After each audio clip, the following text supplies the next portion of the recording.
যুক্তরাজ্যের রাজধানী লন্ডনে প্যালেস্টাইন অ্যাকশন সমর্থনে আয়োজিত বিক্ষোভ থেকে প্রায় ৫০০ মানুষকে গ্রেফতার করেছে পুলিশ। যুক্তরাজ্যে ফিলিস্তিনিদের অধিকার নিয়ে কাজ করা প্যালেস্টাইন অ্যাকশন নামের একটি গ্রুপকে নিষিদ্ধ করার প্রতিবাদে এ বিক্ষোভ অনুষ্ঠিত হয়।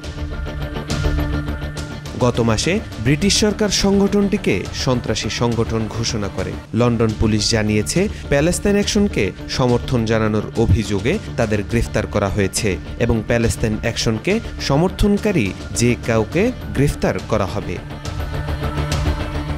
বিক্ষোভটি লন্ডনের পার্লামেন্ট স্কোয়ারে অনুষ্ঠিত হয়। ঘটনাস্থলের একটি ভিডিওতে দেখা যায় বিক্ষোভকারীদের কেউ কেউ ফিলিস্তিনি পতাকার মতো সাদা কালো স্কার্ফ পরেছেন। পাশাপাশি আমি গণহত্যার বিরোধী, প্যালেস্তাইন অ্যাকশনের সমর্থক এমন বিভিন্ন স্লোগান সংবলিত প্লেকার্ড বহন করতেও দেখা গেছে।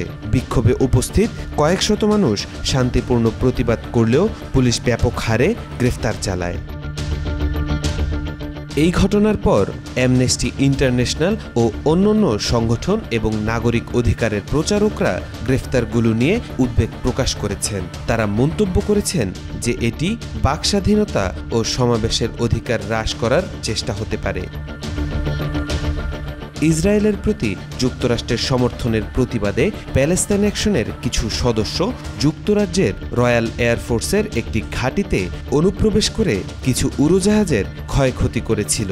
এর পরিপ্রেক্ষিতে যুক্তরাজ্যের আইন প্রণেতারা গ্রুপটিকে সন্ত্রাস বিরোধী আইনের আওতায় নিষিদ্ধ করেন। নিষিদ্ধ ওই গ্রুপের সদস্য হওয়া যুক্তরাজ্যে এখন অপরাধ হিসেবে গণ্য হবে, যার সাজা হিসেবে সর্বোচ্চ 14 বছর পর্যন্ত কারাদণ্ড হতে পারে। তাওফিকুল ইসলাম, আজকাল।